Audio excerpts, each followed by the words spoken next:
علی بھائی پہلا سوال انتہائی کریٹیکل ہے۔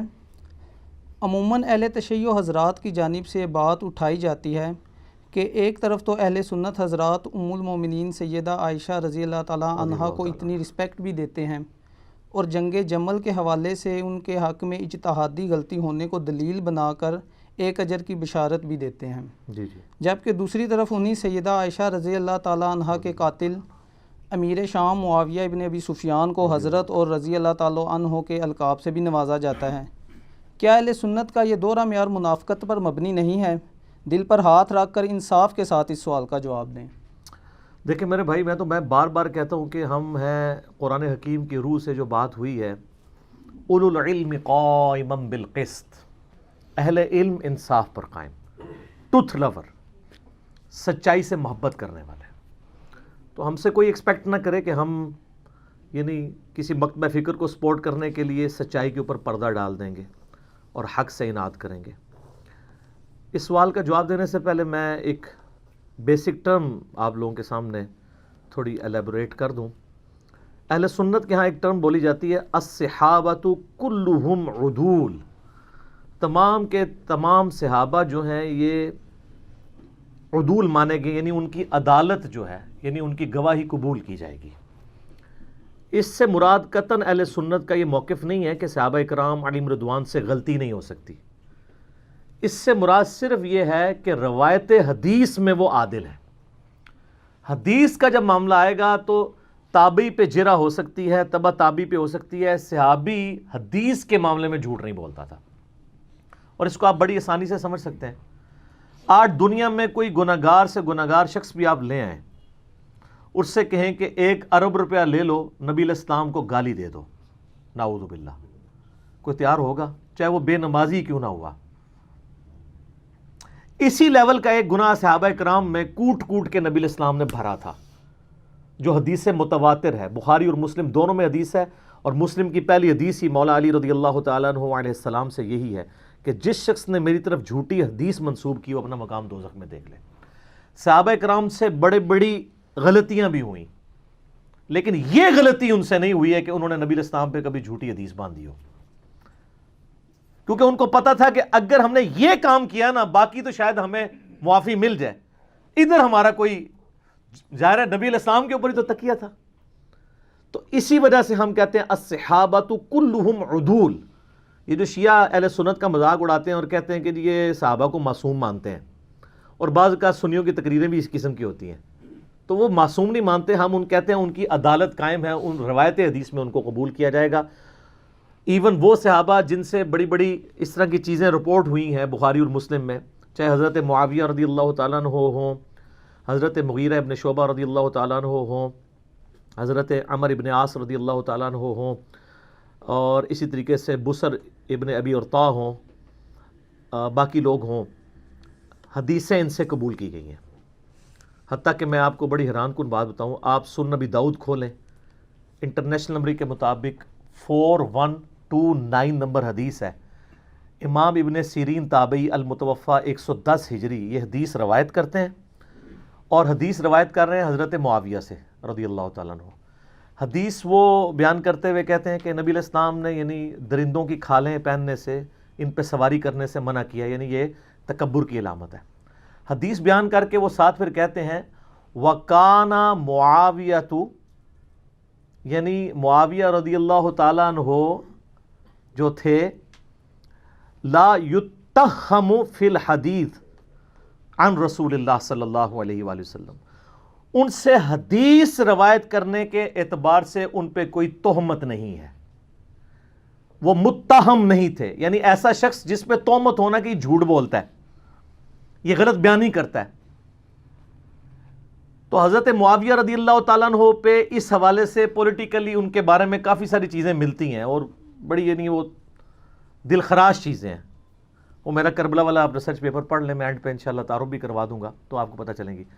لیکن ابن سیرین کہہ رہے ہیں کہ وَقَانَ مُعَاوِيَةُ لَا يُتَّهَّمُ فِي الْحَدِيثِ، حدیث کے معاملے میں اس سے کوئی جھوٹ بولنا ثابت نہیں ہے، باقی زندگی میں ضرور اس سے کوئی ایسی غلطیاں ہوئی ہیں، غلط بیانیاں بھی ہوئی ہوں گی، حدیث اس نے کوئی بیان نہیں کی جھوٹی۔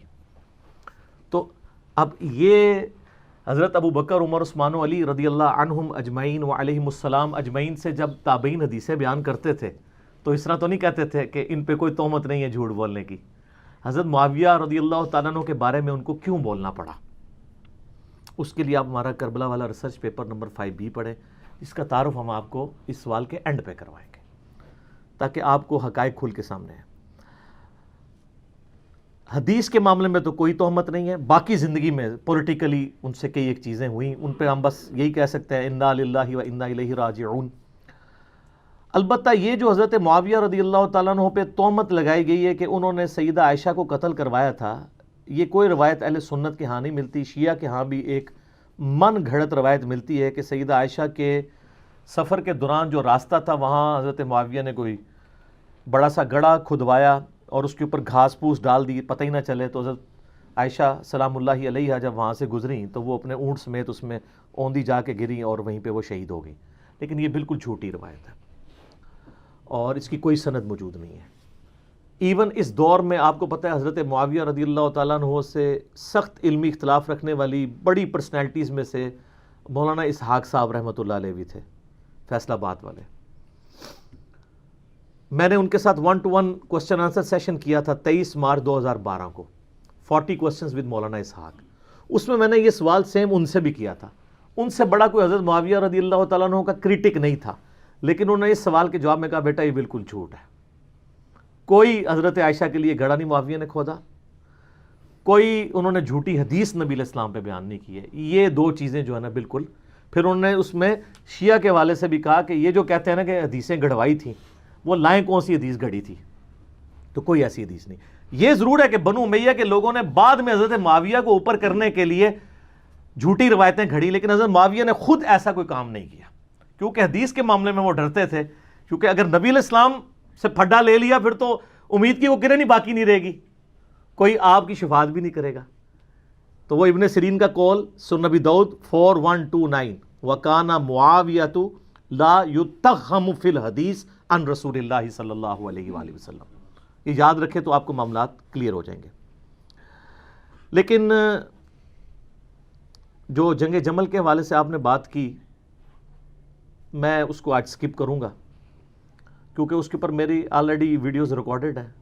حدیث حوب، کتوں والی حدیث جو ہے، اب وہ آپ یوٹیوب پہ میرا کلپ لاکھوں لوگوں نے دیکھا ہے.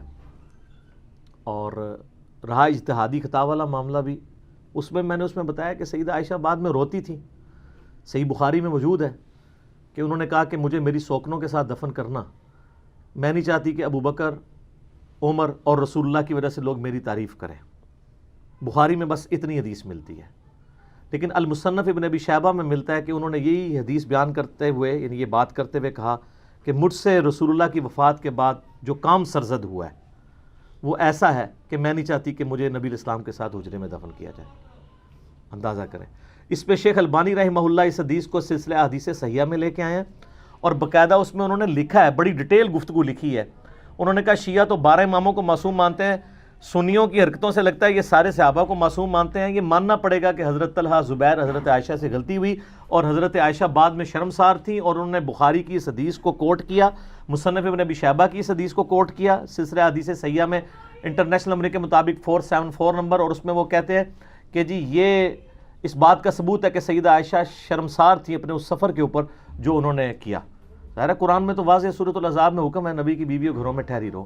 خیر یہ ٹاپک الگ ہے لیکن میں اس کو اس طریقے سے ایڈریس نہیں کرنا چاہتا ورنہ وہ پھر ایک آج کے ٹاپک سے وہ چیز ہٹ جائے گی. سیدہ عائشہ کو تو قتل نہیں کروایا، وہ اپنی موت خود مری ہیں اور یہ حدیثیں بخاری کی اس بات کا ثبوت ہیں کہ وہ باقاعدہ بلا کے اپنے نزا کے عالم میں وسیعتیں عبداللہ ابن زبیر کو کر رہی ہیں. حضرت ابو ہریرہ نے جنازہ پڑھایا ہے، اوپنلی مدینہ شریف میں جنازہ ہوا ہے، ہزاروں لوگ شریک ہوئے ہیں. کوئی ایسی چیز رپورٹ نہیں ہوئی ہے کہ ان کو نعوذ باللہ اس طریقے سے قتل کیا ہو. لیکن یہ بات بالکل ٹھیک ہے کہ ام عائشہ سلام اللہ علیہا حضرت معاویہ رضی اللہ تعالیٰ عنہ کی جو ظلم و ستم والی پالیسیز تھیں اپنے مخالفین کے خلاف، اس سے سخت نالاں تھیں اور ڈائریکٹ افیکٹو بھی تھیں. اور اس حوالے سے گھنٹوں گفتگو ہو سکتی ہے. اس کانٹیکسٹ میں ایک بنیادی حدیث جو آپ کو پوری ڈاکٹرائن یا ڈاکٹرن اگر صحیح پروننسیشن کی جائے وہ کلیئر کرے گی. وہ صحیح مسلم میں حدیث ہے, انٹرنیشنل نمبر کے مطابق 4776.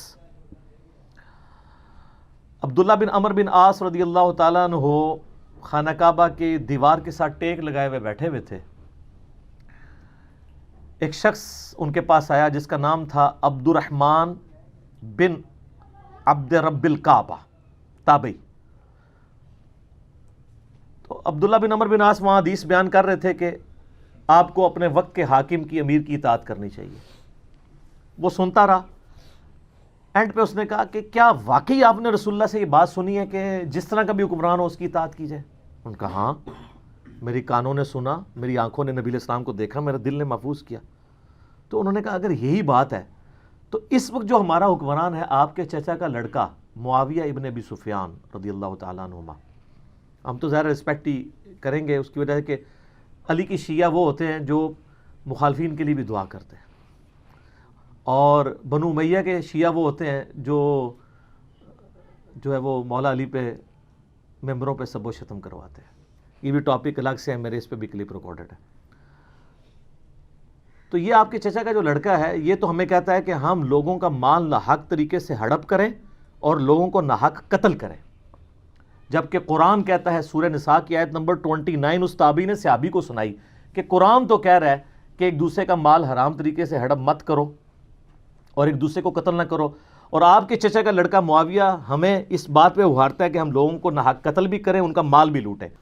اب اتنی سخت بات سن کے حضرت معاویہ رضی اللہ تعالیٰ عنہ کے بارے میں ان کے چچا زاد عبداللہ بن عمر بن عاص جو خانہ کعبے کے ساتھ ٹیک لگائے ہوئے بیٹھے تھے وہ خاموش ہو گئے تھوڑی دیر کے لیے, سر جھکا لیا. پھر انہوں نے سر اٹھا کے کہا کہ جن معاملات میں معاویہ تمہیں اللہ اور اس کے رسول کے مطابق چلنے کا حکم دیتا ہے اس میں اس کی اطاعت کرو, اور جس میں وہ اللہ کی نافرمانی کا تمہیں حکم دے اس میں تم اس کی نافرمانی کرو. دیکھیں یہ صحابی کی اپروچ یہی ہوتی ہے. یہ ہے وہ بنیادی حدیث جس سے آپ کو پتہ چلے گا کہ اس وقت سینیریو کیا بنا ہوا تھا. اب اس کے بعد آپ ذرا اس طرف آ جائیں کہ سیدہ عائشہ ڈائریکٹ افیکٹی کیوں تھی. سیدہ عائشہ کے بھائی تھے ایک محمد ابن ابی بکر, ان کو حضرت معاویہ رضی اللہ تعالیٰ عنہ نے قتل کروایا تھا. محمد بن ابی بکر 9 ہجری میں پیدا ہوئے ہیں اور 30 سال سے کم ان کی عمر تھی کہ ان کو قتل کر دیا گیا, اور ان کا بیٹا ایک ہی تھا قاسم, اور قاسم کی جو آگے سے بیٹی تھی وہ تھی فاطمہ جو امام جعفر صادق علیہ السلام کی ماں ہے. اکثر سنی بڑے فخر سے کہہ رہے ہوتے ہیں اہل بیت کے امام جو ہیں وہ تو حضرت ابوبکر صدیق کی اولاد میں سے ہیں. سر حضرت ابوبکر صدیق رضی اللہ تعالیٰ عنہ کی وہ اس اولاد سے ہیں جو بنو امیہ کے بہت مخالف تھی, وہ آپ والی وہ اولاد نہیں ہے. سمجھ رہی بات کی؟ اس کی حدیثیں ہیں بخاری میں قاسم کی جو محمد بن ابی بکر کا بیٹا ہے. اچھا میرے بھائیو, جو محمد ابن ابی بکر ہے نا رضی اللہ تعالیٰ عنہ علیہ السلام, یہ کوئی عام بندہ نہیں ہے. یہ سیدنا ابو بکر کے وہ بیٹے ہیں جو نبی علیہ السلام کے آخری حج کے دوران پیدا ہوئے تھے, اور ان کی والدہ اسما بنت امیس نبی علیہ السلام کے ساتھ حج کے لیے تشریف لے گئی تھی, اور بخاری مسلم میں موجود ہے کہ اس دوران وہ کہتے ہیں میں نے محمد کو جنا. ماشاءاللہ. تو نبی علیہ السلام نے ان کو دیکھا ہوا ہے, ان کی زیارت نبی علیہ السلام نے کی ہے, اور انہوں نے نبی علیہ السلام کی زیارت کی ہوئی ہے, لیکن اپنی شیر خارگی کی عمر میں. صحابی بھی آپ کہہ سکتے ہیں, تابعی تو ہیں ہی ہیں. بار نبی علیہ السلام نے آمنا سامنا ہوا ہے. اچھا پھر سیدنا ابوبکر تو فوت ہو گئے 13 ہجری کے اندر, تو اس وقت ان کی عمر آلموسٹ 4 سال تھی, چھوٹے سے بچے تھے. تو ان کی جو والدہ تھی نا اسما بنت امیس, حضرت ابوبکر کی وفات کے بعد حضرت علی نے ان سے شادی کر لی. اب حضرت علی نے جب شادی کی تو ان کی ساری پرورش محمد بن ابی بکر کی کس نے کی؟ مولا علی نے. اسی لیے جنگ جمل میں اور جنگ صفین میں یہ حضرت علی کے کمانڈر تھے, اور یہی تھے جو سیدہ عائشہ کو جا کے سمجھاتے تھے حجرے میں کہ بہن تو کس طرف چل پڑی ہے. اور یہی وہ تھے کہ جب مولا علی نے سیدہ عائشہ کو احترام کے ساتھ جمل میں شکست کے بعد جب واپس مدینہ شریف روانہ کیا تو محمد بن ابی بکر کو ساتھ بھیجا تھا کہ تم اپنی بہن کے ساتھ جاؤ. تو سیدہ عائشہ کی ان سے ایک بڑا اس اعتبار سے شغف بھی تھا, یہ بڑے ہمدرد بھی تھے. تو یہ محمد بن ابی بکر رحمہ اللہ تعالی و رضی اللہ تعالیٰ عنہ و علیہ السلام کی کلیریفیکیشن اس حوالے سے ضروری تھی. اور دیکھ لیں صرف 30 سال کی عمر میں وہ شہید ہوئے ہیں، لیکن آتی دنیا کے لیے اپنا اثر چھوڑ گئے. اللہ تعالیٰ ان سے راضی ہو. قیامت والے دن اللہ تعالیٰ ہمیں ایسے اپنے نیک بندوں کا ساتھ نصیب فرمائے. آمین ثم آمین. تو ان کو حضرت علی نے اپنے دور میں مصر کا گورنر لگایا تھا اپنے دور خلافت میں. قیس بن سعد سے حکومت نہیں سنبھالی جا رہی تھی، پیچھے سے مالک اشتر کو بھیجا، اس کو زہر دے کے مروا دیا گیا دشمنوں کی طرف سے. تو محمد بن ابی بکر مصر کے گورنر تھے، تو ظاہر کوفے سے دور تھا، شام کی باؤنڈریز لگتی تھی، وہاں سے حضرت معاویہ کی چھاپہ دار جو ٹیمیں ہیں وہ حملے کرتی تھی. تو محمد بن بکر کو قتل کروا دیا، حتیٰ کہ ایک گدھے میں ان کی لاش رکھ کے اس کو آگ لگا دی گئی. استغفر اللہ. اور یہ اس کے اوپر اجماع ہے، کوئی دنیا میں اس کا انکار نہیں کرے گا. ہماری اہل سنت کی تمام کتابوں میں موجود ہے، جتنی بھی صحابہ کرام کی بایوگرافی پہ لکھی گئی ہیں، آپ چاہے وہ آپ تاریخ طبری پڑھ کے دیکھ لیں، ابن جریر المتوفیٰ 310 ہجری، تاریخ ابن کثیر کی المتوفیٰ 774 ہجری، آپ الاستیاب امام ابن عبد البر کی پڑھ کے دیکھ لیں، المتوفیٰ 468 ہجری. آپ کو ساری کتابوں میں ابن اسیر کی جو ہے اسود الغابہ المتوفیٰ 630 ہجری، جس کی شرح ابن حجر اسقلانی المتوفیٰ 852 ہجری، الاصابہ انہوں نے لکھی. 8000 صحابہ کرام کے حالات زندگی اس میں لکھے ہیں، اردو میں ترجمہ ہو کے آ چکی ہے. آپ اس میں محمد بن ابی بکر کا پڑھ لیں، ان کے ساتھ کیا ہوا تھا. حتیٰ کہ صحیح مسلم شریف میں بھی اس کا ذکر موجود ہے، انٹرنیشنل نمبر کے مطابق 4722 اشارتاً صحیح مسلم میں آتا ہے. اما عائشہ سے ایک بندہ مصر سے ملنے کے لیے آیا، تو انہوں نے پوچھا ہاں مصر کے حکمران کی کیا حالت ہے، کیونکہ اما عائشہ کے بھائی کو مار کے تو وہاں حضرت معاویہ نے اپنا حکمران لگا دیا تھا، اور مصر جو ہے وہ چھین لیا تھا حضرت علی سے. تو ظاہر ہے جو دنیا دار بادشاہ ہوتے ہیں وہ اپنے چمچوں کو نوازتے ہیں. تو ان کا ہمارا جو گورنر ہے وہ تو بہت اچھا ہے، ہمارا خرچہ پانی ختم ہو جائے خرچہ دے دیتا ہے، ہمارا اگر گھوڑا مر جائے نیا گھوڑا خرید کے دے دیتا ہے، اور اگر کوئی غلام مر جائے تو نیا غلام دے دیتا ہے. تو سیدہ عائشہ نے کہا کہ جو کچھ تم لوگوں نے میرے بھائی محمد ابن ابی بکر کے ساتھ کیا، تمہارے اس مصر کے گورنر نے اور اس پارٹی نے، یہ بات مجھے اس چیز سے نہیں روکے گی کہ میں تمہیں رسول اللہ کی ایک حدیث سناؤں جو اسی حجرے میں جہاں تم مجھ سے ملنے آئے ہو. اما عائشہ وہ پردے میں ملا کرتی تھی. اسی حجرے میں نے اللہ کے محبوب صلی اللہ علیہ وآلہ وسلم سے سنا تھا کہ آپ علیہ السلام یہ دعا کیا کرتے تھے، اے اللہ جو حکمران اپنی رعایا کے ساتھ سختی کرے تو بھی اس کے ساتھ سختی فرمانا، اور جو اپنی رعایا کے ساتھ نرمی کرے تو بھی اس کے ساتھ نرمی فرمانا. اور جو کچھ تم لوگوں نے میرے بھائی کے ساتھ کیا، یعنی وہ یہ کہنا چاہ رہی تھی کہ اللہ تعالیٰ ہی اس کا پھر بدلہ ہمیں لے کے دے گا، جو کچھ تم لوگوں نے میرے بھائی کے ساتھ محمد ابن ابی بکر کے ساتھ کیا رضی اللہ تعالی عنہما وعلیہم السلام. تو سیدہ عائشہ اس وجہ سے حضرت معاویہ سے ناراض تھی. یہ تو ایک بھائی کا آپ نے سنا. ایک دوسرا بھائی تھا، وہ تھا عبد الرحمن بن ابی بکر، اور وہ ایسا بھائی تھا کہ اس کی ماں اور سیدہ عائشہ کی ماں بھی سیم تھی. ادھر تو باپ سیم تھا، ماں الگ تھی. عبد الرحمن بن ابی بکر ہمارے سب کانٹیننٹ کے اعتبار سے سگا بھائی تھا. ویسے تو سگا بھائی ہوتا ہے جب باپ ایک ہو جائے ماں ڈیفرنٹ بھی ہو. تو اس کے بارے میں آپ صحیح بخاری اٹھا کے دیکھ لیں، 4827 نمبر حدیث ہے انٹرنیشنل نمبر کے مطابق.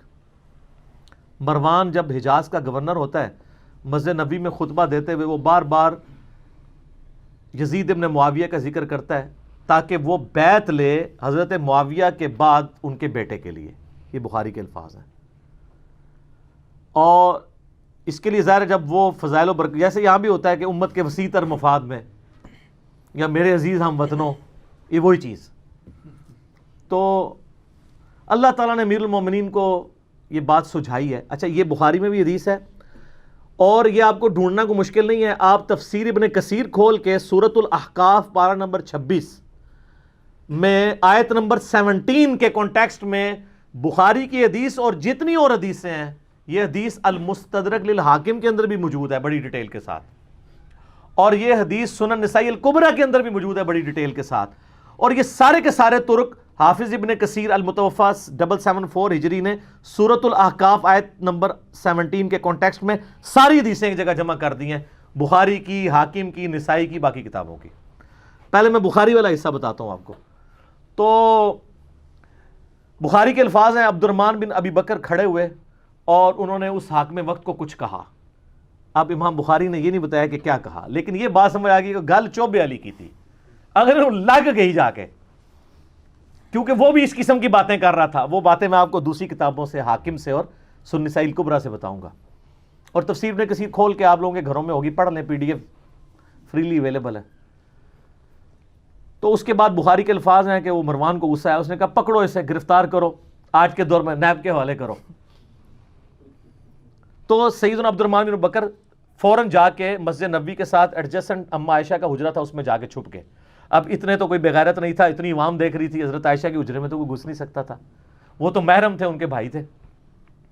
تو مروان کا غصہ نہیں ٹھنڈا ہوا، اس نے باہر سے کہا ہاں ابو بکر کے بیٹے، تو ہی ہے نا جس کے بارے میں وہ آیت نازل ہوئی ہے سورۃ الاحقاف آیت نمبر 17، کہ یہ کہتا ہے کہ میرے ماں باپ مجھے کہتے ہیں کہ جب ہم مر کے مٹی ہو جائیں گے تو دوبارہ سے زندہ کیے جائیں گے، یہ تو اگلے لوگوں کی کہانیاں ہیں۔ ابو بکر کے بیٹے یہ تیرے بارے میں نازل ہوئی ہے، تو اپنے ماں باپ کو کہتا تھا کہ قرآن اگلے لوگوں کی کہانی ہے، نعوذ باللہ، کتنا بڑا جھوٹ بولا۔ تو سیدہ عائشہ سے برداشت نہیں ہوا، وہ حجرے کے اندر سے ہی بولی، انہوں نے کہا آل ابی بکر کے بارے میں کوئی آیت ایسی نازل نہیں ہوئی ہے سوائے سورہ نور کی وہ آیات جو میری برات میں نازل ہوئی تھی، حدیث افک والی، تو آل ابی بکر کے اوپر الزام لگاتا ہے۔ بخاری میں اتنی حدیث ہے، لیکن فلنگ دی بلینکس موجود ہے، انہوں نے بلینکس امام بخاری نے چھوڑی ہیں، وہ فل کی ہیں حاکم نے اور سنن نسائی الکبریٰ میں، اور حافظ ابن کثیر نے بھی کر دی سورۃ الاحقاف آیت نمبر 17 میں۔ وہ کیا ہے کہ مروان نے کہا کہ امیر المومنین جو ہے نا یہ چاہتے ہیں کہ اپنے بعد اپنے بیٹے کو نامزد کر دیں، جس طرح کہ ابو بکر نے بھی تو عمر کو نامزد کیا تھا، حالانکہ وہ بھی مشورے سے کیا تھا، اور دوسرا عمر حضرت ابو بکر کے بیٹے تھے، تو کیا وہ مطلب وہ کس طریقے سے ریزیمبلنس بنا رہا تھا، تو اس پہ ابو بکر کے بیٹے کو غصہ تو آنا تھا نا۔ تو ابو بکر کا بیٹا عبد الرحمن بن بکر وہاں کھڑا، اس نے کہا سیدھی طرح کہہ تیرا امیر المومنین معاویہ کیسر و کسرا کے طریقے پہ چلنا چاہتا ہے، ابو بکر اور عمر کے طریقے پہ نہیں۔ ہائے ہائے ہائے ہائے، اے وہ گل سی جیڑی بخاری میں لکھا ہے، کچھ کہا انہوں لگ گئی آگ، انہوں نے کہا پڑھو انہوں، پھر آگے بخاری میں آتا ہے، اور اس میں آگے موجود ہے کہ سیدہ عائشہ نے اندر سے کہا اسکت، چپ کر، بکواس بند کر، آل ابی بکر کے بارے میں کوئی ایسی آیات نازل نہیں ہوئی سوائے میری برات میں۔ اور ان حدیثوں میں آگے موجود ہے البتہ مروان تیرے بارے میں موجود ہے، جب تو اپنے باپ حکم کی پشت میں تھا، رسول اللہ نے کہا تھا حکم پہ لعنت، اس کی اولاد پہ لعنت، تو اسی لعنت کا ٹکڑا ہے۔ حضور نے تو پہلے ان دونوں باپ بیٹا کو حضور نے مدینہ بدر کر دیا تھا، حضرت ابوبکر کے ساتھ بڑی سفارشیں کی، حضرت عثمان نے واپس لانے کی، کوئی رشتہ دار تھا نہیں آنے دیا، حضرت عمر نے نہیں آنے دیا، پھر حضرت عثمان اپنے دور میں رشتہ داری کی وجہ سے لے آئے، اور حتیٰ کہ اپنی بیٹی کا نکاح بھی مروان سے کر دیا، اور پھر وہی گھاٹے فٹ ہو گیا۔ اسی کی وجہ سے مسلمان رعایا پھر حضرت عثمان کے خلاف ہوگی، ایک تلخ حقیقت ہے۔ یوٹیوب پہ میرا کلپ دیکھ لیں، حضرت عثمان کی شہادت کے اصلی اسباب، جعلی اسباب نہیں، جی عبداللہ بن سبا تھا، 40,000 صحابہ اس کے پیچھے لگ گئے، یعنی حضور کے تربیت یافتہ صحابہ 40,000، ایک ابن سبا نے ان کی مت مار دی، بالکل جھوٹ ہے۔ میں نے بخاری مسلم سے اپنے پمفلٹ میں، جس کا تعارف میں اینڈ پہ کرواؤں گا، یہ سارا کچھ کھول دیا ٹروتھ۔ اچھا اب ظاہر ہے جب یہ دشمنی ہو تو آپ کیا سمجھتے ہیں دشمنی ختم ہوتی ہے؟ ساری اہل سنت کی تاریخی کتابیں جن کا میں نے حوالہ دیا ہے، اس میں ملتا ہے کہ عبد الرحمن بن ابی بکر پھر جا کے چھپ گئے، کچھ عرصے بعد کسی غار سے ان کی لاش ملی، وہ لاش لا کے پھر مکے میں لا کے دفنایا گیا ان کو قبر پہ، قبر کے اندر۔ اب ظاہر ہے کہ یہ غار میں ایک بندہ چھپا ہو، وہاں سے لاش ملے تو نامعلوم افراد، چند نامعلوم افراد نے، اور وہ نامعلوم افراد کون سے ہو سکتے ہیں؟ ظاہر ہے جو اس سسٹم کے بینیفیشری تھے، ہم نام نہیں کسی کا لیتے، جہاں نام تھا میں نے نام لے کے کہا، جہاں نام نہیں ہے صرف نامعلوم افراد ہیں، وہ آپ کو خود پتہ چل رہا ہے کون نامعلوم افراد ہیں۔ حتیٰ کہ جامعہ ترمذی میں موجود ہے 1055 نمبر حدیث، انٹرنیشنل نمبر کے مطابق، اما عائشہ عبد الرحمن بن ابی بکر کی قبر پہ آئیں، روئیں، وہاں پہ آ کے اشعار پڑھے، وہ بڑے دردناک عربی کے اشعار ہیں کہ ایک زمانہ تھا اے میرے بھائی، ہم اکٹھے گھر میں رہتے تھے، ہم نے کبھی سوچا بھی نہیں تھا ہم ایک دوسرے سے کبھی جدا بھی ہوں گے، اور آج یہ حالت ہے کہ ہمیں یہ یاد بھی نہیں کہ ہم دونوں اکٹھے تھے، اور اگر میں تیری موت کے وقت تیرے پاس موجود ہوتی اور ساتھ یہ کفن دفن والا معاملہ کرتی تو میں تیری قبر پہ بھی نہ آتی، چونکہ تو میری غیر موجودگی میں فوت ہوا ہے، اس لیے میں تیری قبر پہ آئی ہوں۔ تو آپ اس پورے سینیریو میں دیکھیں محمد بن بکر کے ساتھ کیا کیا ان لوگوں نے. عبد الرحمن بن ابی بکر کے ساتھ 2 بھائی اماں عائشہ کے اس طریقے سے دنیا سے رخصت ہوئے.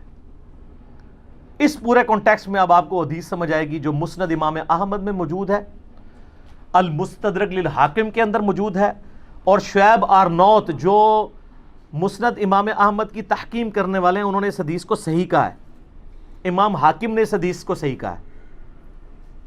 بڑی ڈیٹیل حدیث ہے. اس میں آتا ہے کہ حضرت معاویہ اپنے دور میں حضرت عائشہ سے ملنے کے لیے آئے. سیدہ عائشہ نے کہا کہ اے معاویہ, تجھے اللہ کا خوف نہیں آتا جو کچھ تو نے حجر ابن عدی اور ان کے ساتھیوں کے ساتھ کیا؟ حجر ابن عدی شیعان علی میں سے تھے, شروع کے مسلمانوں میں سے تھے. ان کو حضرت معاویہ نے ظلماً شہید کروایا. وہ پوری ڈیٹیل آپ کو مستدرک الحاکم میں ایک پورا چیپٹر ہے حجر ابن عدی کا. وہ سر میری ویڈیوز دیکھ کے امام حاکم نے نہیں, میری پیدائش سے بھی وہ پہلے کا ہے, 1000 سال پہلے. وہ 13 حدیثیں آپ پڑھیں, آپ کے آنسو نہیں رکیں گے کس ظلم کے ساتھ حجر ابن عدی کو قتل کروایا گیا. صرف اس بات پہ کہ یہ جمعے کی نماز لیٹ کر دیتے تھے, ممبروں پہ سب و شتم حضرت علی پہ کرتے تھے, یہ مخالفت کرتے تھے. اور اس شخص کی قبر وہاں پہ کھودی گئی جو علاقہ حضرت عمر کے دور میں حجر ابن عدی نے فتح کیا ہوا تھا. ہائے ہائے ہائے. اور آخری وقت میں کہا گیا کہ بچت کی ایک صورت ہے کہ حضرت علی پہ لعنت کر دو, چھوڑ دیں گے. ان کا پوری زندگی علی سے عشق کیا. اب موت کو دیکھ کے تو میں حضرت علی کے اوپر سب و شتم کر دوں. اور کہا 2 نفل پڑھنے کی اجازت دو, اور نفل تیزی سے پڑھے. اور کہا میں نے اس لیے تیزی سے پڑھے تاکہ تمہیں یہ نہ ہو کہ میں موت کو ڈیلے کرنے کے لیے نماز اس طرح پڑھ رہا ہوں, میں نے زندگی میں کبھی اتنی تیز نماز نہیں پڑھی. اور پھر کہا وصیت کی لوگوں کو. ایران والوں نے حجر ابن عدی کے اوپر, جن کو آپ کہتے ہیں صحابہ کو نہیں مانتے, انہوں نے پوری ایک فلم بنائی ہے حجر ابن عدی کے اوپر, یوٹیوب پہ رکھی ہے اردو ڈبنگ کے ساتھ. تو انہوں نے وہاں پبلک کو وصیت کی کہ مجھے میری انہی بیڑیوں میں اور انہی خون آلود کپڑوں میں دفن کرنا ہے, قیامت والے دن پولیس رات پہ میں معاویہ کا گریبان پکڑوں گا. ان کے ساتھی بھی قتل کیے گئے صرف ایک ٹسل کے اندر کہ حضرت علی کے سپورٹر کیوں ہے. اب حجر ابن عدی ان کے ساتھیوں کا جب قتل ہوا, سیدہ عائشہ تو پھر بڑی دکھی تھی اس کی وجہ سے. تو حضرت معاویہ جب ملنے کے لیے آئے, مسند امام احمد المستدرک الحاکم میں موجود ہے, شعیب آرنوت نے کہا حدیث صحیح ہے. کہا معاویہ تجھے کوئی خوف نہیں آیا, تو نے حجر ابن عدی اور ان کے ساتھیوں کے ساتھ جو کچھ کیا, اور تجھے ڈر نہیں لگتا کہ میں ایک بندہ مقرر کروں جو چھپ کے تیرے اوپر وار کرے اور تجھے قتل کرتے؟ یعنی حضرت عائشہ کا غصہ کس لیول کا تھا کہ میں گریلا وار کروا کے تجھے مروا نہ دوں. تو انہوں نے کہا کہ ام المومنین, ہم آپ سے یہ ایکسپیکٹ نہیں کرتے کہ آپ ایسا کریں گی, کیونکہ ہم نے نبی علیہ السلام سے یہ سنا ہے کہ مومن کبھی چھپ کے وار نہیں کرتا. لوگوں کو حدیثیں سنانی, کس کو؟ اماں عائشہ کو. اور پھر کہا کہ اماں یہ بتائیں آپ کا جو میں نے خرچہ پانی لگایا ہوا ہے اس معاملے میں تو کوئی, اور وہ انہوں نے نہیں لگایا ہوا تھا, وہ تو آپ کو مال غنیمت میں سے مسلمانوں کو وظیفہ ملتا تھا, حضرت عمر کے دور کا شروع ہوا تھا, اس میں تو کوئی آپ کو شکایت نہیں ہے. تو انہوں نے کہا مجھے اس معاملے میں کوئی شکایت نہیں, یہ شکایت تھی جو میں نے تمہیں کی ہے. تو انہوں نے کہا اماں یہ کام چھوڑیں, ہمیں اپنے کام دنیاوی چلانے دیں, ہمارا معاملہ اور اللہ کا معاملہ, ہمیں ہماری سیاست والے معاملات میں آپ دخل نہ دیں. آپ اندازہ کریں. اور یہ ہمیں تاریخ سے روایتیں لا کے دیتے ہیں کہ جی وہ جناب جی حضرت عائشہ کہتی تھی میری زندگی بھی معاویہ میں لگ جائے. اس سے تہاڈی ہسی بھی دستی ہے کہ روایتاں کس نے کڑیاں ہونیاں نے, کیونکہ حدیثیں کچھ اور بتا رہی ہیں. ٹھیک ہے, تو یہ کوئی شخص کہے گا جس کے بھائی قتل ہوئے ہوں, جس نے اتنے قتل عام دیکھا ہو. اسی لیے آپ دیکھ لیں کہ سیدہ عائشہ کو ساری گیم سمجھ آ گئی تھی. جنگ جمل میں بھی ان کو مس یوز کیا گیا, بعد میں ان کو ساری بات سمجھ آ گئی تھی. تو یہ وہ کہانیاں بنا بنا کے بتاتے ہیں. تو اب اس پورے سینیریو میں دیکھیں, اماں عائشہ سلام اللہ علیہا کو بڑا قلق تھا حضرت معاویہ رضی اللہ تعالیٰ عنہ کے اس طرح کے ایٹیچیوڈ کے اوپر, اس لیے انہوں نے یہ بات کی. اور میں آپ کو بتاؤں, میں گھنٹوں فی الودی بول سکتا ہوں ہمارے جو ائمہ اہل سنت تھے ان کی کتنی سخت رائے اس کی وجہ سے بنی. مثلا امام ہیں علی ابن الجعد, بعض سے ابن الجود پڑھتے ہیں لیکن یہ زبر کے ساتھ ہے. المتوفا 230 ہجری، امام بخاری امام مسلم کے استاد ہیں. صحیح بخاری میں 14 حدیثیں، 14 حدیثیں ان سے ہیں. امام احمد بن حنبل کے بھی استاد، امام بخاری کے استاد. ان کی حدیث کی کتاب بھی ہے مسند علی ابن الجود جعد، جس طرح کہ مسند امام احمد ہے. سکہ سرٹیفائیڈ سنی امام. ان کے بارے میں ابن حجر اسقلانی تہذیب التقریب میں صحیح سند کے ساتھ لے کے آئے ہیں. اور شیخ زبیل زئی صاحب رحمہ اللہ تعالیٰ نے اپنی جو وہ قیام رمضان کی تعداد رکھتوں کی وہ جو کتاب ہے اس میں بھی نقل کیا ہے. یہ کہا کرتے تھے اگر مجھے قیامت والے دن یہ بات پتہ چلے کہ اللہ تعالیٰ معاویہ کو عذاب دے رہا ہے تو مجھے یہ برا نہیں لگے گا، کیونکہ مجھے پتہ ہے اس نے امت کے ساتھ کیا کیا ہوا ہے. وَلِعَوْذُ بِاللَّهِ تعالیٰ.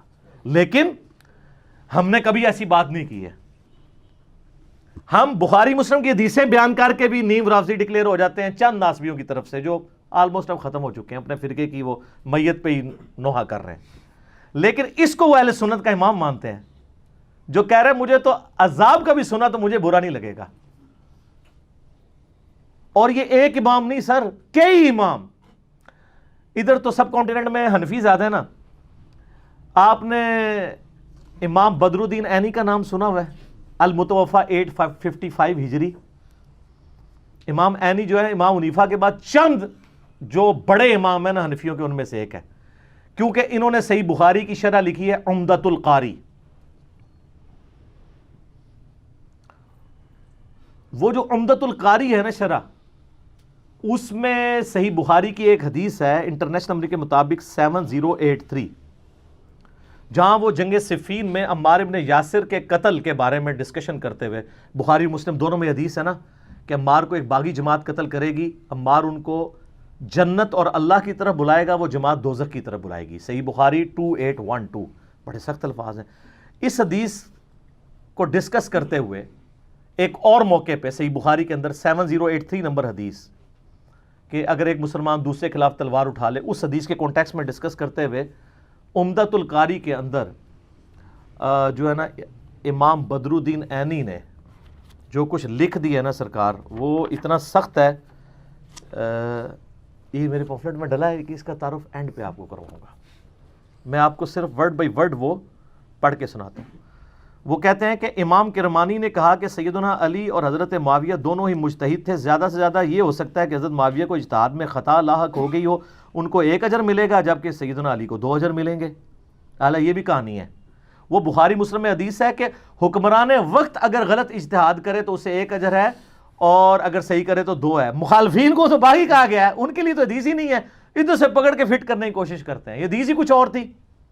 بہرحال تو وہ آگے لکھتے ہیں کہ یہ کرمانی نے تو یہ کہا، لیکن میں کہتا ہوں، امام عینی حنفی کہتے ہیں کہ حضرت معاویہ کو خطا کو اجتہادی خطا کیسے کہہ دیا جائے اور ان کے اجتہاد پہ کیا دلیل ہے، حالانکہ ان کو یہ حدیث بخاری اور مسلم کے حوالے سے پہنچ چکی تھی کہ آپ علیہ السلام نے فرمایا افسوس ابن سمیہ کو ایک باغی جماعت قتل کرے گی، اور ابن سمیہ عمار ابن یاسر ہے اور ان کو حضرت معاویہ کے گروہ نے جنگ صفین میں قتل کیا. کیا حضرت معاویہ اس پہ راضی نہیں ہے کہ اللہ تعالیٰ ان کو برابر چھوڑ دے، چہ جائے کہ ان کو سیدنا علی کی بغاوت پر 1 اجر بھی ملے؟ یہ حنفی سارے ٹھیکیدار بنے ہوئے ہیں نا. اے اپنے امام کے آپ ورڈ پڑھیں. اچھا، اس کے علاوہ آپ نے ایک اور بڑا نام سنا ہوگا، ملا علی قاری. سنا ہے نا؟ بڑے مشہور ہیں. المتوفا 1014 ہجری. انہوں نے مشکات کی شرح لکھی ہے مرقات المفاتیح. پوری دنیا میں ایک اتھینٹک شرح مانی جاتی ہے، کوئی شک نہیں اس میں، کمال کام کیا انہوں نے. اس میں جب مشکات میں حدیث آتی ہے نا یہ عمار کو باغی جماعت قتل کرے گی، انٹرنیشنل نمبر کے مطابق مشکات میں بھی یہ بخاری مسلم کے حوالے سے آئی ہے 5878 مشکات کے اندر. تو اس حدیث کے تحت ملا علی قاری، جنہوں نے میری ویڈیوز نہیں دیکھی ہوئی تھی، میری ویڈیوز سے بہت پہلے ان کے کمنٹس پڑھیں آپ، سنیں جی ورڈ بائی ورڈ. میں کہتا ہوں کہ جب حضرت معاویہ پر واجب تھا کہ وہ اپنی بغاوت سے رجوع کر کے خلیفہ برحق حضرت علی کی اطاعت کی طرف آ جاتے، مخالفت چھوڑ دیتے اور خلافت منفیہ یعنی نفع حاصل کرنے کی طلب سے یہ خلافت کے حوالے سے اس کو ترک کر دیتے، جو انہوں نے نہیں کیا، تو اس سے ظاہر ہوتا ہے کہ وہ باطن میں باغی تھے اور ظاہر میں خون عثمان کو ڈھال بنائے ہوئے تھے. وہ کہتے ہیں گل وچ کوئی اور ہے، حضرت عثمان کا نام یوز ہو رہا تھا، اندر مسئلہ کچھ اور تھا. یہ میں نہیں، ملا علی قاری.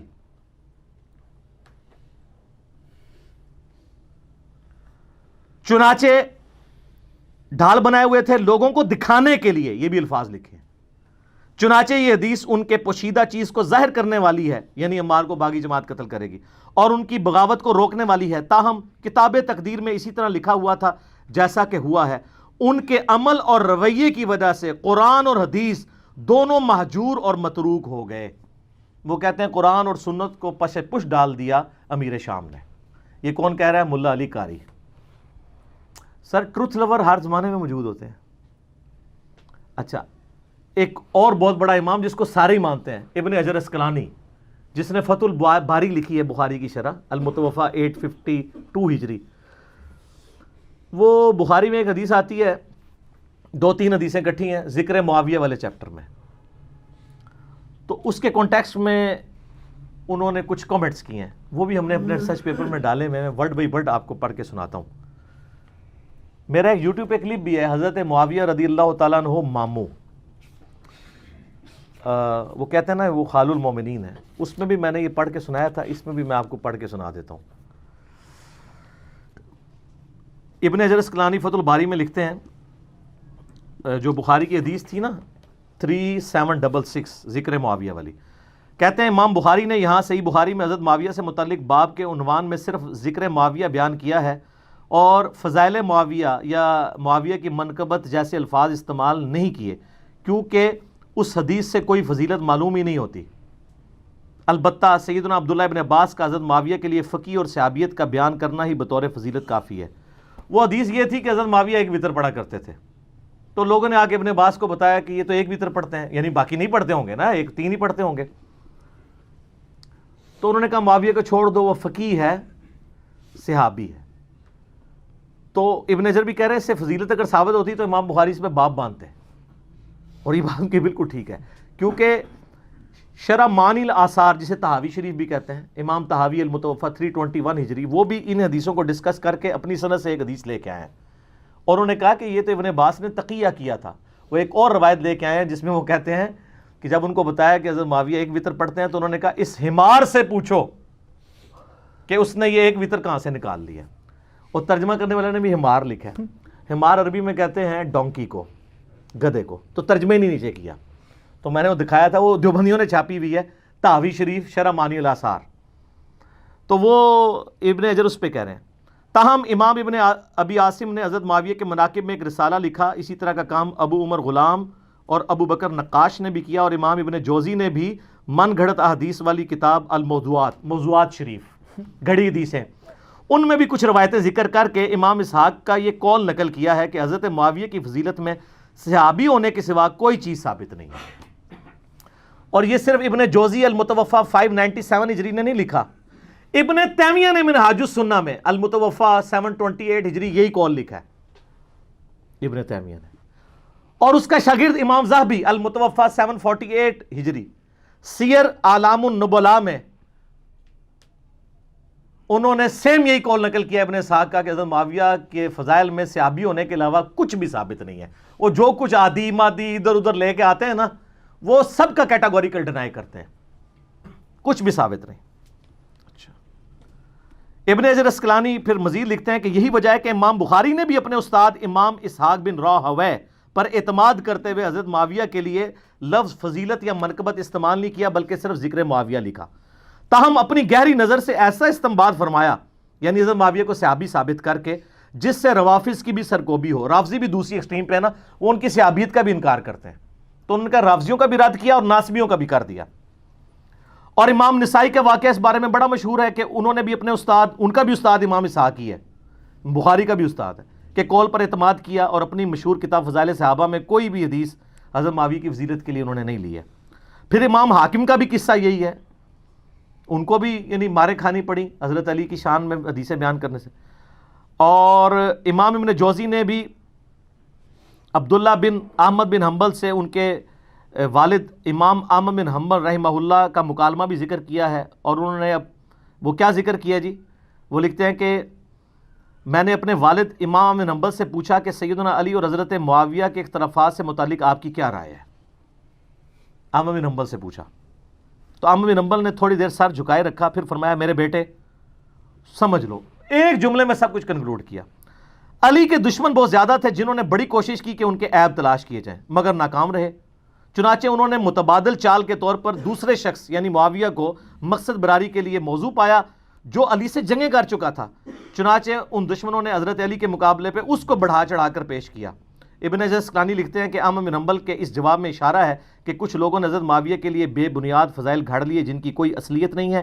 یہ حقیقت ہے کہ حضرت معاویہ کے لیے روایات فضیلت تو بہت آئی ہیں مگر ان احادیث میں سے کوئی بھی اصول محدثین پر اسنادی حیثیت سے صحیح نہیں ہے، اسی لیے امام اسحاق بن راہویہ اور امام نسائی نے اس موقف کو بڑے یقین سے اختیار کیا ہے کہ حضرت معاویہ کے لیے صحابیت کے علاوہ کوئی بھی فضیلت ثابت نہیں ہے۔ اور امام نسائی کو تو آپ کو پتہ ہے شہیدی اسی وجہ سے کیا گیا تھا، وہ کہتے ہیں نہیں کوئی ثابت نہیں ہے۔ دارالاسلام والوں نے سنن نسائی جو اردو میں چھاپی ہے اس کے مقدمے میں ان کی شہادت کا واقعہ تواتر سے ہی نقل ہوا ہے، تمام ائمہ محدثین نے نقل کیا ہے کہ امام نسائی جو ہے وہ مقتول جو ہے وہ محبت اہل بیت ہیں، ٹھیک ہے۔ تو یہ یعنی اماموں کی آپ دیکھیں کہ یعنی کہ اماموں کے کامنٹس ہیں، یہ میرے کہنے پہ نہیں۔ اور ابھی پچھلے دنوں میرا ایک کلپ ریکارڈ ہوا ہے محمد بن عبد الوہاب شیعہ، اس میں نے محمد بن عبد الوہاب کے بیٹے عبداللہ بن محمد بن عبد الوہاب المتوفی 1246 ہجری ان کے کتنے حوالے دیے؟ تلک عشرۃ کاملہ، 10 حوالے دیے ہیں، 2-3 سن لیں۔ ایک وہ لکھتے ہیں کہ حضرت علی والے چیپٹر میں اینڈ پہ حضرت معاویہ نے اہل شام سمیت حضرت علی کی بیعت نہیں کی، پھر ان کی صرف مخالفت ہی نہیں کی بلکہ ان پر قتل عثمان میں معاونت اور رضامندی کا بھی الزام دھرا مگر اللہ نے ان کو بچا لیا۔ کتنے سخت الفاظ ہیں۔ پھر وہ آگے لکھتے ہیں عمار کی شہادت کے بعد عمر ابن عاص نے تو لڑائی ترک کر دی تھی اور بہت سے لوگوں نے پیروی چھوڑ دی تھی حضرت معاویہ کی۔ حضرت معاویہ نے ان سے پوچھا کہ آپ نے لڑائی کیوں ترک کی؟ انہوں نے کہا ہم نے عمار کو قتل کر دیا ہے اور میں نے حضرت سے سنا تھا صلی اللہ علیہ وآلہ وسلم کہ عمار کو ایک باغی جماعت قتل کرے گی، معلوم ہوا کہ ہم باغی ہیں۔ حضرت معاویہ بولے خاموش رہو، واللہ تو اونٹ کی طرح اپنے ہی پیشاب میں گرتا ہے۔ یہ عرب کا محاورہ تھا کہ تجھے اگر پتہ ہے تو اپنے ہی پیشاب اس پر ڈگنا ہے۔ کیا ہم نے ان کو قتل کیا؟ ان کو تو علی ان کے ساتھیوں نے قتل کیا جنہوں نے لا کے انہیں ہماری تلواروں کے درمیان پھینک دیا، ہم تو اپنے بچاؤ میں لڑ رہے تھے جس میں وہ قتل ہو گئے۔ اس کی خبر جب حضرت علی کو ہوئی تو انہوں نے فرمایا اس طرح تو پھر حضرت حمزہ کو حضرت نے خود قتل کیا تھا کہ جنہوں نے کافروں کے مقابلے پہ حمزہ کو بھیج دیا۔ ہائے کتنی بڑی پھکی دیتی مولا علی نے، ایڈی بڑی پھکی مولا علی دے سکتے ہیں یا انجینئر علی صاحب دے سکتے ہیں۔ انہوں نے کہا اگر یہ اتنی لاجک مان لی جائے، وہ تو عمار تو حضرت علی کی فیور میں لڑ رہا تھا، تو کہہ رہے نہ وہ آتا حضرت علی کی طرف سے نہ ساڑی تلوار تھلے آگے مردا، نعوذ باللہ۔ آگے پھر انہوں نے ایک اور جگہ لکھا ہے اسی میں حضرت علی والے چیپٹر میں، بنو امیہ ان کی تنقیص اور ان کے بارے میں نازیبا الفاظ استعمال کرتے رہے۔ میں نے بخاری مسلم سے ثابت کیا ہے کہ ممبروں پر حضرت علی پہ یہ لوگ لعنت کرواتے تھے۔ صحیح مسلم 6229 انٹرنیشنل نمبر کے مطابق الفاظ ہیں لعن اللہ ابا تراب، علی ابن ابی طالب ابو تراب پر اللہ کی لعنت، نعوذ باللہ۔ انہی پر لوٹ کی ظاہر ہے۔ وہ کہتے ہیں نازیبا الفاظ استعمال کرتے رہے مگر اس سے علماء کے دل میں علی کی محبت اور بڑھ گئی، قدر و منزلت میں اضافہ ہو گیا۔ عمر بن عبداللہ بن زبیر کہتے ہیں کہ بنو امیہ 60 سال تک حضرت علی کو گالیاں دیتے رہے مگر ان کا کچھ نہ بگاڑ سکے، بلکہ ان کی شان پہلے سے بھی بلند ہو گئی۔ دین نے ایک عمارت کھڑی کی جسے دنیا نے گرانے کی کوشش کی، دنیا کچھ نہ بنا سکی مگر جو کچھ بنایا اس کو بھی منہدم کر دیا، یعنی دنیا اپنا بھی گواہ بیٹھی، حضرت علی کو نہیں نیچے کر سکی۔ تو اس قسم کی یعنی کئی ایک محدثین کے اقوال ہیں۔ اب یہ سارے کے سارے مولوی پنجے جھاڑ کے پڑ گئے پیچھے مودودی صاحب کے، حالانکہ میں بتاؤں آپ نے اس سارے ائمہ کے اقوال سنے، سب سے سافٹ لینگویج اگر کسی کی ہے تو مودودی صاحب کی ہے۔ آپ سن کے حیران ہو جائیں گے۔ مولانا مودودی نے خلافت و ملوکیت کا جو چوتھا چیپٹر ہے، 4 نمبر، چوتھا چیپٹر، خلافت راشدہ سے ملوکیت کا سفر، اس کے اینڈ پہ کچھ جملے لکھے ہیں، ورڈ بائی ورڈ سنیں۔ اس طرح خلافت راشدہ کا نظام کا آخری اور قطعی طور پر خاتمہ ہو گیا۔ خلافت کی جگہ شاہی خانوادوں نے لے لی اور مسلمانوں کے اس کے بعد سے آج تک پھر اپنی مرضی کی خلافت نصیب نہ ہو سکی۔ حضرت معاویہ رضی اللہ تعالیٰ عنہ کے محامد اور مناقب اپنی جگہ پر، ان کا شرف صحابیت بھی واجب الاحترام ہے۔ ان کی یہ خدمت بھی ناقابل انکار ہے کہ انہوں نے پھر سے دنیا اسلام کو ایک جھنڈے کے تلے جمع کیا اور دنیا میں اسلام کے غلبے کا دائرہ پہلے سے زیادہ وسیع کر دیا. ان پر جو شخص لان تان کرتا ہے وہ بلا شبہ زیادتی کرتا ہے. یہ مودودی صاحب لکھ رہے ہیں, کہتے ہیں ایک مودودی 100 یہودی, پڑھے بغیر ہی, ایک غریب تو بدتمیز, پڑھا ہے ہی کچھ نہیں, الزام. لیکن ان کے غلط کام کو تو غلط کہنا ہی ہوگا. اسے صحیح کہنے کے معنی یہ ہوں گے کہ ہم اپنے صحیح اور غلط کے معیار کو خطرے میں ڈال رہے ہیں. بس کون سی سخت لینگویج استعمال کی ہے؟ یعنی 6 جملوں میں سے 5 تعریفی ہیں اور ایک میں کہا کہ یار اولو العلم قائما بالقسط بنو, ورنہ کل کو کوئی بھی بندہ جو ہے نا وہ اپنی غلطیوں کی جعلی تعویلات کرنا شروع کر دے گا.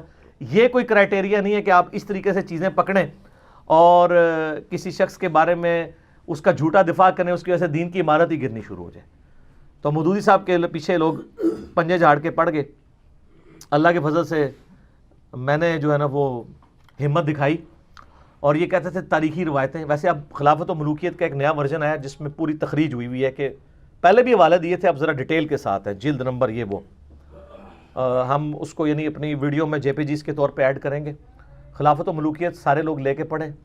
ویسے 400 روپے مارکیٹ میں قیمت ہے, ہول سیل پرائز میں کارڈ والی آلموسٹ 250 کی اور گتے والی 300 کے قریب مل جائے گی. ہم کوشش کر رہے ہیں اپنی اکیڈمی میں منگوا لیں ہول سیل پرائز والی, پھر آپ لوگ منگوا بھی سکتے ہیں یہاں سے انشاءاللہ تعالی. میں نے بات کی ہے ان سے, پبلشر سے ان کے. تو خلافت و ملوکیت آپ پڑھیں تو آپ کو پوری ڈاکٹرن سمجھ آ جائے گی. پھر بھی میں نے اس پورے مقدمے کا دفاع کیا, اور یہ جو کہانی کراتے ہیں جی پہلے خلافت و ملوکیت اور تھی اب والی اور ہے, اور جب 1967 میں انہوں نے لکھی ہے نا اسی وقت مولوی ان کے خلاف ہو گئے تھے, اور وہی عبارتیں اگر آج والی میں موجود ہیں وہ آپ کے مولویوں کی کتابوں میں تو ہے نا جس پہ گرفت کی ہوئی ہے, تو اس کا مطلب تبدیل نہیں ہوئی, جھوٹ بول رہے ہیں.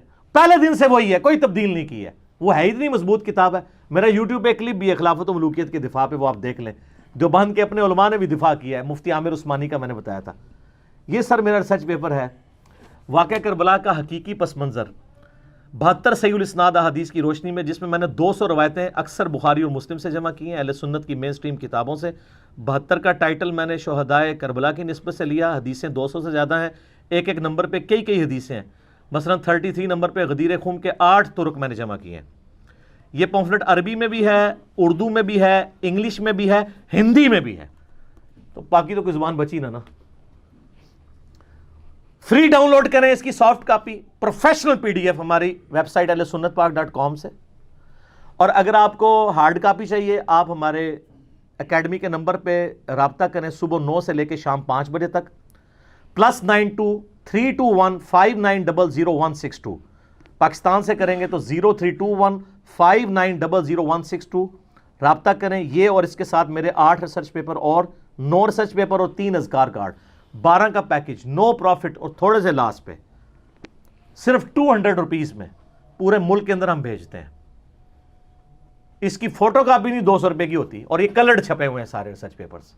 وہ آپ منگوائیں اور اس کو آپ پڑھیں. اس میں میں نے اکثر حدیثیں بخاری مسلم سے دور حاضر کے بڑے بڑے محدثین, شیخ البانی, شیخ زبیر لیزئی, شیخ شعیب ارنوت رحمہم اللہ اجمعین, اور اس کے علاوہ باقی محدثین کی باقاعدہ تحکیم لگائی ہوئی ہے, اور پوری گیم سمجھائی ہے خلافت راشدہ سے سیدنا عمر کی شہادت سے لے کے سیدنا حسین کی شہادت تک. خلفائے راشدین کون ہے, سیدنا عثمان کی شہادت کے اصلی اسباب کیا ہے, جنگ جمل صفین نہروان کے اوپر بخاری مسلم کی حدیثیں, اس کے بعد صلح حسن, پھر حضرت معاویہ کا دور ملوکیت, اور پھر یزید کی ولی عہدی, اور پھر الٹیمیٹلی سیدنا حسین ابن علی کی مظلومانہ شہادت. یہ سارے کے سارے ٹاپکس میں نے ان ڈیپتھ اس کے اندر کور کیے ہیں. آپ اس کو منگوائیں, خود بھی پڑھیں, اور پھر آپ نے نا اس کو پڑھنے کے بعد ایک بار جھوم کے کہنا ہے کیا, نہ میں وابی نہ میں بابی, میں ہوں مسلم علمی کتابی. ہم علمی کتابی ہیں, بابوں کے ماننے والے نہیں ہیں. ٹھیک ہوگا جی. ابھی